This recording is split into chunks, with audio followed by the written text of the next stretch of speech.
Yo,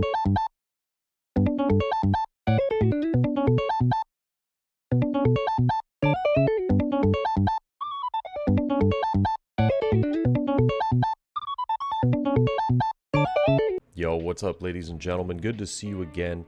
And we are up against my man Frankie here. We are doing Monkey D. Luffy from starter deck 10 against my Uta. And I actually choose to keep a little bit of a weird hand just because I wanted to have 8-cost Kid in the hand, and I didn't want to have to, potentially struggle for searching it. But I chose to keep this. It wasn't the best start, but it did have a pretty decent like mid-game and finish. But yeah, we end up seeing him play down Nami and picking up that Zoro right there, getting the rush Zoro. I'm gonna go ahead and get the new Genesis down and picking up Nami. Now, the one thing about it is that I am a little bit disappointed that I ended up getting rid of I'm Invincible there. I needed Nami for the early stages of this match, but I also wish that I just had like another I'm Invincible in this matchup, just because it kind of puts my opponent in a pretty awkward spot when I can just use that in like turn 3, turn 4, and just swing like 2 really heavy hits and get them down to like 0 life pretty quickly. But a 6k swing we are going to take, and we're just going to pick up another another new Genesis right there. I got 4 Dawn to work with. I can use the backlight if I want to rest the Zoro Juro, but it is kind of a tough call whether I want to be doing that or whether I just want to be playing like, say, the Zoro we just picked up, or even the Nami.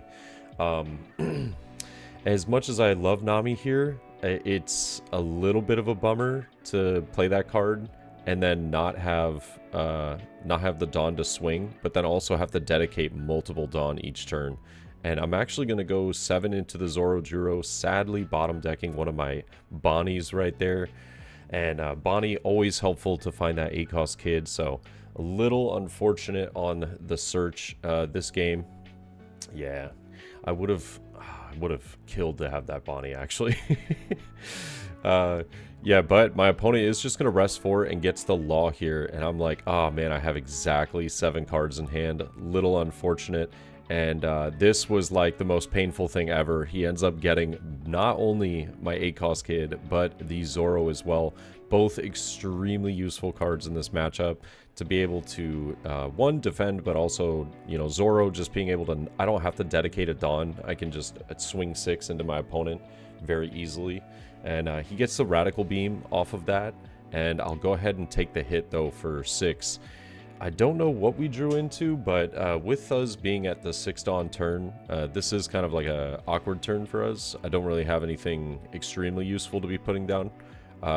Brook into Nami, or even getting down Uta, is a potential play, but I end up getting the Zoro off of that, so not too upset. And I'm actually just going to rest 4 for the Brook into the Nami and get a little search off. I have definitely been looking for the 7-cost Luffy. I'm not entirely sure if I've seen it yet. I might have one in hand, but I know that card is going to be extremely clutch the following turn. I'm going to need that for sure, because I'm now at this point, I'm expecting my opponent to have, something along the lines of like 9-cost Newgate, or potentially a 9-cost Newgate, or potentially like the 7-cost Useless Kid. But I am just going to counter out of both of these attacks, and he puts down a 6-cost Sanguro. This threw me off because I was like, I was not expecting a really big vanilla card right here. And yeah, he ended up hitting me with a little bit of that spice right there. But I am just going to swing 6. He does counter out with the Jinbei though, and I'll go ahead and use the new Genesis. Sadly, bottom decking another 8-cost here, but we do end up finding the Luffy, which is very helpful for us right now. And I think I still have that Zoro to play off of it. Yep, so getting down Zoro, having Luffy on board, I love, where we're at right now. Obviously, Sanguro is a bit of a problem, but it's not the end of the world. My opponent can use his leader effect, which he does, to go to 9 Dawn. Is going to rest all 9, putting down the Newgate.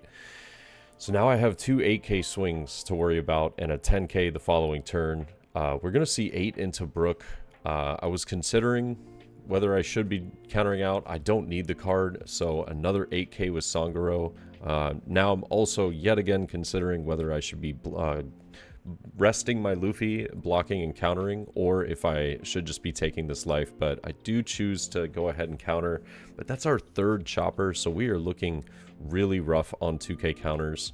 But I'm not ecstatic about where we are right now. I know that I have to rest one. I'm just going to swing Nami just to take a look at what I have in the top. I'm considering taking Backlight, or if I can, you know, pick up maybe like some more counter power, and that's what I end up going for, is a Brook here. I don't believe I'm just going to be playing the Brook at all. It's more just for having some of that counter power in hand. I do have to get over 8k if I want to swing into anything. I was just going with Nami, and I'm just going with Leader to see if I can find some cards. Not the cards that I was particularly looking for. I think I was more or less looking for a 7-cost Luffy, but we might have one in hand. So Luffy into Uta to be able to restand my blocker is a potential play, but I don't believe I have any. Yeah, I don't believe I have any of the events in hand. I was trying to find I'm Invincible, if I'm not mistaken, and I might actually just have I'm Invincible, or I might just have the Backlight, but I am just going to pass it over, leaving the Luffy rested. I wasn't particularly worried about it dying, considering that we have Uta to block for it, and he's got to swing into 8 here. Excuse me, swing into 7, but 8 going into Nami, I'm just gonna let it go. You know, it did its job, it got some searches, but my man hits me with another new gate. Absolutely rough, not where I wanted to be. And he's just going to hit me with a 9k swing into Luffy. I'm sadly going to have to let that go. I've already burned my 2k counters for arguably nothing earlier, which was a little unfortunate. But yeah, not ecstatic about where we are right now.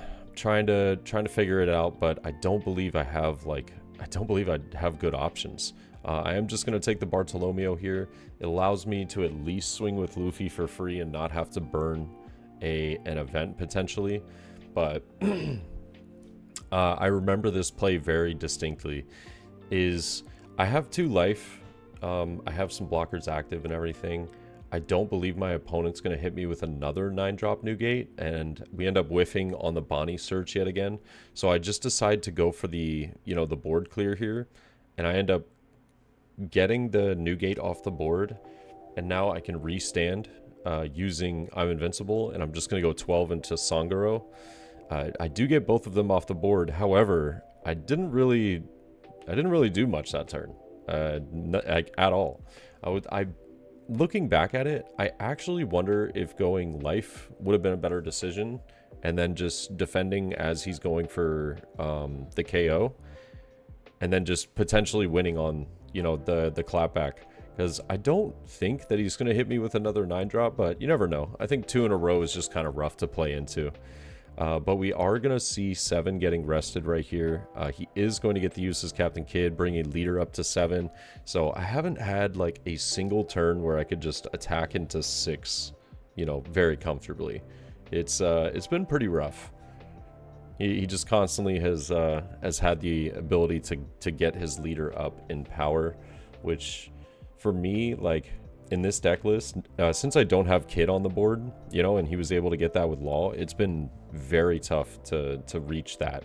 It's like I wanted to be able to protect my Luffy a couple of turns ago, but couldn't realistically do it. And now we're going to see just a 9k to life. I am just going to take this 10k to life. I'll go ahead and block with Uta, and now a 1-cost Chopper. I was like, of all the things, Chopper. This was a deck list that kind of caught me off guard, because some of these cards, as inconvenient as they might be to other matchups, for me it is super inconvenient right now. And I'm just going 7 into 7k though.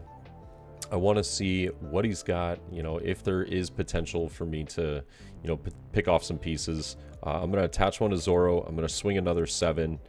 He does have a 1k counter in hand, so he could give me that, and he will, or actually 2k, excuse me, with Usohachi. And I'll go ahead and play Luffy. I was considering whether I want to swing with the Luffy blocker, and I actually think that I should have here, but I was concerned of potentially dying to 10 cost Luffy, and I think I should have just put my opponent on having it. It's not like we don't have any counter power in hand, we just don't have a lot, so I thought that 10 drop would be like for sure death. But he's just going to attach 5, swing 7 with Nami. This is super inconvenient. I'm like, man, I don't have counter for like anything. I'm going to have to give him a 2k and a 1k here using the Scratch Mana Poo and a Brook. I still have like fairly healthy cards in hand. I got like 5 cards in hand. A couple of blockers to work with too. But he is going to get the Zoro here and swing 7. And now I make a grave mistake here. When he swings 7 with Zoro, I'm thinking he has no Dawn to work with, and I completely forget about the fact that he can just swing with the Useless Captain Kid, Dawn -1, and then ramp back up with Leader. Don't know why it completely escaped me, but we do see the 8k here, and now bringing Leader up to 7. I'm considering whether I want to counter out of this or whether I should just take this life. I know that he still has Leader effect, or excuse me, not Leader effect, but Leader swing. And I'm like, okay, I shouldn't have to worry about like Diable Jambe or something here. I should be fine, you know, to just survive no matter what.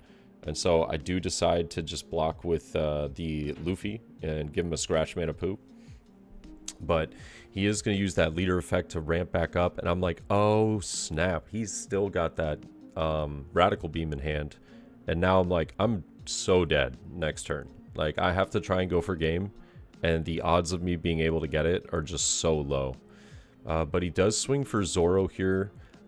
Sadly, I don't think I can. Oh, no, I can, actually. I do have 2 1k counters to get out of it. I'm trying to save as many swings as possible, just because I know that I'm going to need them for the following turn. And he is going to pass it over. I have 4 swings and a dream. I kind of have to hope that... oh, did I draw for turn? Did I not draw for turn? Or maybe I did. Potentially, I might have missed it. Yeah, but I'm just going to keep swinging. And I'm like, I don't know if I'm going to be able to get this. Like, I haven't really dedicated a lot of Dawn, but knowing that he has Radical Beam, I did the math in my head. I was like, dude, with the Dawn that I have, I think I just lose. I think. And I almost wonder, I don't believe it would have changed if I didn't dedicate those 2 to Uta. But it also didn't help that we whiffed really hard on the Leader effect this game. Yeah, I felt like I got a little unlucky with how many times we ended up seeing like Bonnie and Kid. You know, like only having 10 non-film cards in the list is like pretty brutal. Pretty brutal to whiff 3 times in a match. Yeah, but I'm doing the math in my head and I'm thinking like, oh man, there's no way I can get through. Because I have to swing 4 over 7 twice. And I just don't have the ability to do that because I know that he has the Radical Beam.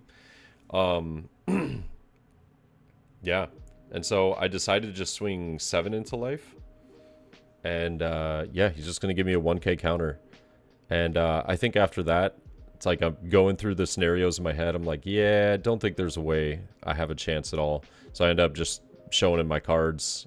And I'm like, yeah, dude, you got it. Like, without having 8-drop Kid in that mid stage of the game, I think it just became a little too tough for us to get out of, you know, a lot of these attacks.